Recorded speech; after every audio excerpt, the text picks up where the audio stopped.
कशा आहात? मस्त आहात ना? तुमचं स्वागत आहे माझ्या यूट्यूब चॅनलमध्ये. आज मी तुम्हाला माझ्याबद्दल छोटीशी ओळख करून देणार आहे. माझं नाव ऋतिका दिलीप मोरे, माझे हजबंड दिलीप मोरे आणि माझी छोटीशी गोंडस मुलगी रिद्वी मोरे. असं आमचं छोटंसं कुटुंब आहे, छान असं. मी एक ग्रॅज्युएट स्टुडंट आहे आणि माझं शिक्षण हे मुंबईतच झालेलं आहे. सध्या आम्ही मुंबईमध्ये एक छोट्याशा गावामध्ये राहत आहोत. माझी छोटी मुलगी असल्यामुळे मी सध्या गृहिणी आहे. पण लवकरच माझ्या आयुष्यात एक नवीन गोष्ट घडणार आहे आणि ती तुम्हाला येणाऱ्या व्हिडिओमध्ये समजणार आहे. त्यामुळे सध्या लाँग व्हिडिओ येत नव्हते, पण आता त्याची सुरुवात झालेली आहे.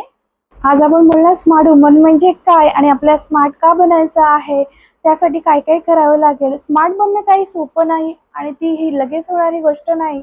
त्यामुळे ती काही हळूहळू होणार, काही आपल्या सवयी, काही बदल करावे लागतील आणि ते काय बदल आहेत हे मी तुमचा आता शेअर करणार आहे. माझ्या मते थोडेसे काही मी तुम्हाला टिप्स सांगणार आहे. तर टिप नंबर 1 ही स्वतःसाठी वेळ द्या. मुलींनो किंवा मैत्रिणींनो, माझ्या बहिणींनो, सकाळी उठून स्वतःसाठी 10 मिनिटं तरी वेळ करा. जर आपण स्वतःसाठी वेळ दिला तर आपलं लक्ष हे बाहेरच्या गोष्टींकडे लागणार नाही. सोशल मीडियामध्ये काय चाललंय याचा इम्पॅक्ट आपल्या आयुष्यावर होणार नाही. त्यामुळे स्वतःसाठी थोडंसं वेळ काढा. रोज थोडं व्यायाम करा, स्वतःशी बोला, स्वतःचं मन जोपासा, निसर्गाचा आस्वाद घ्या. छोटीशी डायरी लिहा, तुमचं काय नियोजन आहे ते त्यात लिहा. अशामुळे काय होईल, तुमच्या पूर्ण दिवसाचा काम आहे ते खूप छान होईल आणि जेव्हा सुरुवातच एवढी छान होईल सकाळची, तर तुमचा पूर्ण दिवसही खूप छान जाईल. तर मैत्रीण, टीप नंबर 2, स्वतःसाठी तयार व्हा. दुसऱ्यांसाठी सुंदर दिसणं किंवा तयार होणं, नीटनेटकं राहणं हे काय बरोबर नाही. जेव्हा तुम्ही स्वतःसाठी तयार होता, छान दिसता, तेव्हाच तुम्ही तुमची रिस्पेक्ट करता. याला सेल्फ रिस्पेक्ट असं म्हणतात. त्यामुळे मैत्रिणीनं स्वतःकडे लक्ष द्या. चांगलं स्किन केअर करा, हेअर केअर करा, चांगलं रुटीन फॉलो करा. यामुळे तुमच्यामध्ये थोडासा कॉन्फिडन्स बिल्ड होईल आणि तुमचं मन आणि शरीर खूप सुंदर दिसेल आणि त्यामुळे तुमचं जगणंही खूप सुंदर होईल.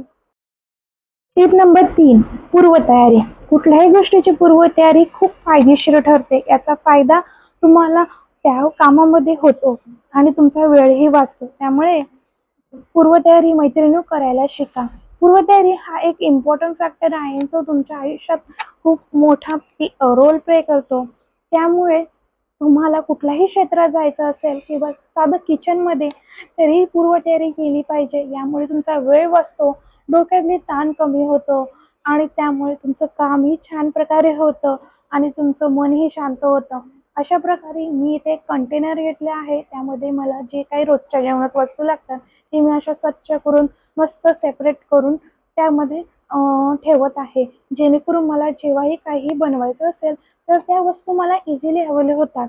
नेहमी सकाळी उठून किंवा काय बनवायचं शोधाशोध करणे याचा माझा वेळ असतो तो वाचून जातो. अशा प्रकारे माझी आणि फ्रीजची एनर्जीही सेव्ह होते. त्यानंतर आपल्याला भाजी काय बनवायची हा तर प्रश्न नेहमीच महिलांना पडत असतो. त्यामुळे मी इथे काय करते, तर 2-3 कडधान्य भिजत ठेवते. त्यामुळे काय होतं की मला जे काही आठवड्यात भाजीचं करायचं त्याचा प्रश्न सुटून जातो आणि माझं जे काम आहे ते पटकन होतं. अशा प्रकारे मी इथे थोडी फुलंही आणून ठेवते, जेणेकरून मला 2-3 दिवस ती पुरतात आणि ती मस्त अशी पॅक करून ठेवली तर फ्रेशही राहतात. म्हणून मला रोज उठून फुलं आणावी लागत नाही आणि सकाळची पूजा पटकन होते. तिथेही माझा वेळ वाचतो. अशा प्रकारे मी आठवड्याभरचं पीठ आहे तेही चाळून ठेवते. त्यामुळे सकाळी घाई होत नाही आणि पटकन मी पीठ मळते आणि चपात्या बनवायला घेते. अशा प्रकारे जर तुम्हाला माझा व्हिडिओ आवडत असेल तर मला नक्कीच सांगा आणि तुम्ही तुमच्या वेळेचं मॅनेजमेंट कसं करता हे नक्की कमेंट करून सांगा. पुन्हा भेटूया अशा सुंदरच्या ब्लॉगमध्ये. बाय.